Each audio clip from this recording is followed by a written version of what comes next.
nos chances. Au haut d'une tour de verre, il s'agite. Les rapports scientifiques sont clairs.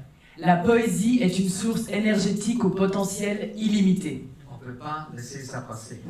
Vite, le monopole est institué, les poèmes sont brevetés, copyrightés, les copies prohibées, les poèmes autoproduits non autorisés sont interdits.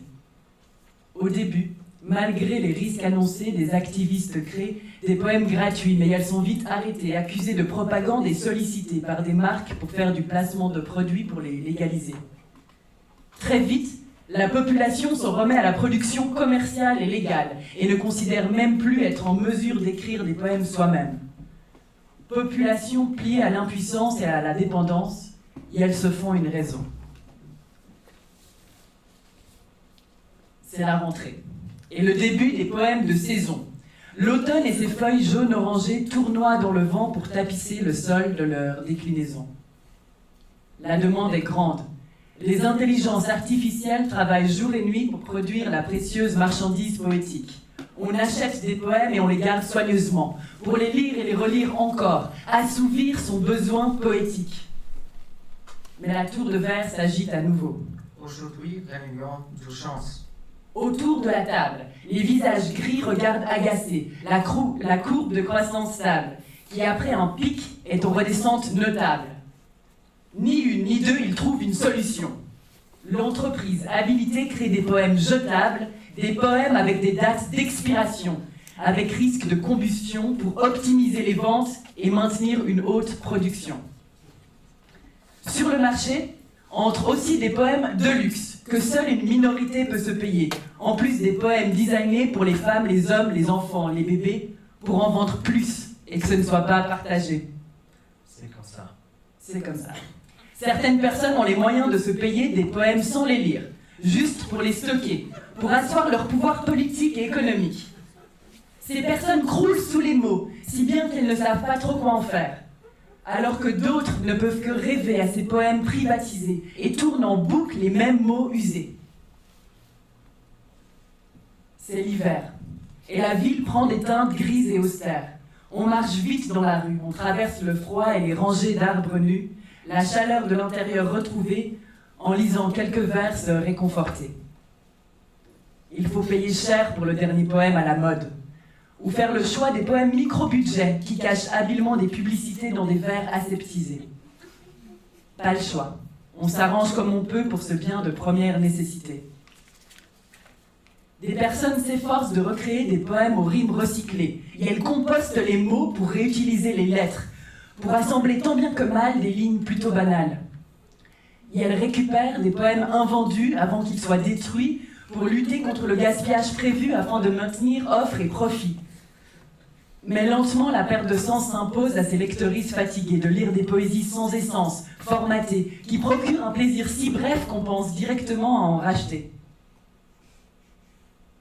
Un murmure d'abord, rapidement un grondement qui bruise comme un vent. Les usines poétiques en surchauffe étouffent l'atmosphère.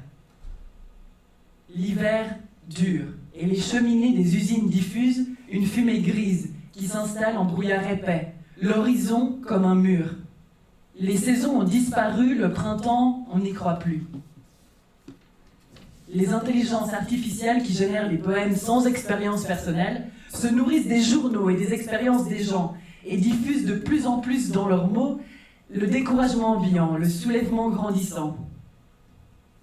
Des voix s'élèvent contre l'expropriation poétique, l'usage des expériences personnelles des membres de la société dépossédés et utilisés contre leur gré.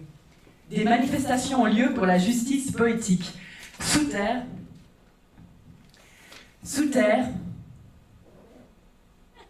j'ai perdu le mot.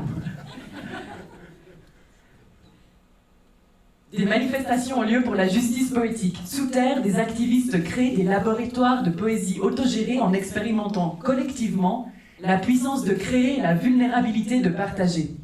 Ces nouveaux poèmes sont libres de droit et leur origine dure à retracer. Face à leur fade pendant commercial, leur lecture est sans égale. Les émotions procurées bouleversent, traversent. On redécouvre la puissance des mots tirés de l'expérience vécue, et les groupes de plus en plus convaincus diffusent habilement des poèmes aux messages cryptés, appelant à se rassembler, à rejoindre le mouvement pour l'autosuffisance poétique. Proposer une alternative aux poèmes sans âme des machines informatiques qui nuisent à l'environnement et demandent un renouvellement constant. Sur les murs, dans la rue, des collages apparaissent dans la nuit, des poésies percutant les passantes et les passants. Les collectifs de résistance poétique appellent à dénoncer les entreprises et les politiques qui soutiennent la tour de verre, les appeler à désinvestir, s'autoriser à créer et lire de nouveaux vers, refuser d'acheter des poèmes commerciaux, s'engager dans la désobéissance poétique et le partage des mots.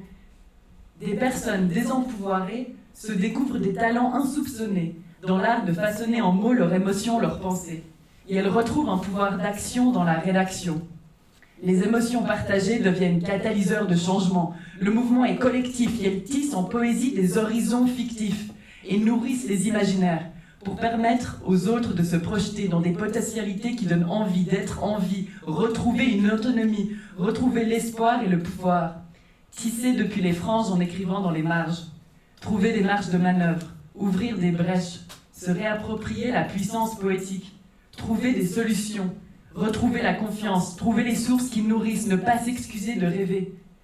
Et pendant que je vous parle, lentement le brouillard s'est levé, la fumée s'est dissipée et le printemps est enfin arrivé. On reconnaît la poésie dans tout ce qui a germé. Merci. Wir haben heute Nachhaltigkeit in all ihren Facetten gesehen. Und so viele Themen lassen mich langsam verstehen, denke ich an Nachhaltigkeit. Dann heißt es für mich Zusammenarbeit, Achtsamkeit und auch Vielseitigkeit. Denke ich an Nachhaltigkeit, dann denke ich an ein Chamäleon. Nicht zwingend an das Emotikon, auch wenn diese Augen echt erinnerungswürdig sind, sondern mehr, weil Nachhaltigkeit für mich bei etwas Kleinem beginnt. Fast wie ein Labyrinth ist das Farbenmuster des Chamäleons. Fast wie ein Labyrinth sind die Wege des Erwartungshorizonts. Nachhaltigkeit ist eben bunt. Und im besten Falle läuft sie rund. Klimawandel? Klimawandel? Ja, bevor ich mich wandle, soll das Klima das machen. Ein bisschen weniger fliegen. Weniger moralisch verbiegen. Yay. Und Bio-Avocados kaufen. Good job. Nicht ins Büro laufen, Schön. sondern Zoom-Meetings erstellen. Dann muss ich keine Hose anziehen. Yay. Ich werde dafür danach mein Training vollziehen und mir Gewichte per Amazon in den 5. Stock bestellen. Der Postbote hat das Workout wirklich nötig. Und ich meine, wir machen doch echt schon so viel. Also, unter uns. Es ist mir ja recht egal, wenn die Welt brennt, solange es mein Yacht nicht tut. Wir haben alle unseren Fußabdruck, aber zum Glück sitzen wir nicht alle im gleichen Boot. Die einen geraten in Seenot und leiden unter einem Einreiseverbot, während ich mir eine Staatsbürgerschaft kaufen kann. Ich bin einfach weg dann, sobald die Meere steigen und der Ozean so spiegelglatt glänzt vor meinem Haus in der neuen Hafenstadt Mailand. So schön. Ich bin vorbereitet und setze den Klimawandel so schachmatt. Es heißt immer, Wasser sei ein begrenztes Gut. Das bedeutet, dass das Meer nicht unendlich steigen kann. Sweet. Mann. Leben ist Anpassung. Leben ist Anpassung. So sind wir Ignoranten auch Chamäleons, tragen andere Farben an anderen Tagen, wollen nicht über unsere Ängste sagen, können sie selbst kaum ertragen. Die Katastrophe ist nicht vorstellbar, Privilegien nicht verhandelbar, wir sind Chamäleons. Passen uns an, verstecken uns hinter Geld. Übernehmt ihr mal und rettet diese Welt. Wir Privilegierten sind Chamäleons und sehen schwarz. Im Schatten des Erwartungshorizonts legen wir uns nieder und warten auf Sonnenschein. Nachhaltigkeit ist wie ein Labyrinth. Wer keinen Faden spinnt, um herauszufinden, wird doch nicht herausfinden, welche Lösungen es geben kann. Nachhaltigkeit ist eben bunt und wie ein Farbcode auf den ersten Blick nur schwer zu entschlüsseln. Aber Lösungen müssen her. Diese ständige Arbeit schießt uns quer, genau wie die Autoindustrie, die sich selbst an Augen verliert wie ihre Elektromotoren, damit sie weiterhin dem Umwelt schaden, diese Klimaaggressoren, indem sie seltene Erden graben. Die seltenste Erde ist aber die, auf der wir leben.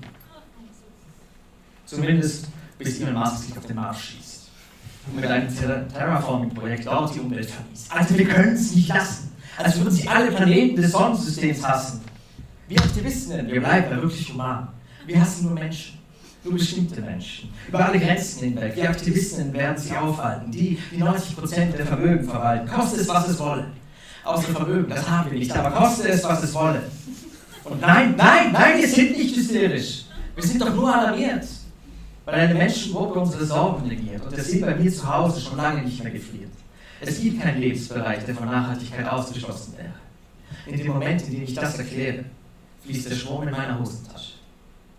Selbst wenn ich die Hände wasche, muss das nicht ressourcenschonend sein. Sogar wenn ich meinen Reim verfasse, braucht das Strom aus Biomasse. Und diese Biomasse ist der größte Energieverbraucher. Chameleonartige Vielseitigkeit hat mich zu der Erkenntnis verurteilt, dass jeder Endverbraucher Energie verwenden muss. Ganz egal, in welche Richtung wir uns fokussieren. In den Rücken reingeschlichen kommt auf allen Vieren der Aspekt, der in dir Zweifel weckt. Also besser nochmal durchdenken, nochmal die Hirnbindungen verrenken und im Überarbeitungsprozess jede Anwendbarkeit ertränken. Wachsam sein, achtsam sein, möglichst alles sehen, an unserem eigenen Perfektionismus zugrunde gehen. Opa, was hast du damals gegen den Klimawandel gemacht? Ich mein Junge, nicht. Ich habe so viel nachgedacht. Mit der Sicht auf alle diese Themen wird uns schwindelig. Einen perfekten Weg zur Nachhaltigkeit gibt es nicht. Ich glaube, manchmal müssen wir dumm genug sein, anzufangen.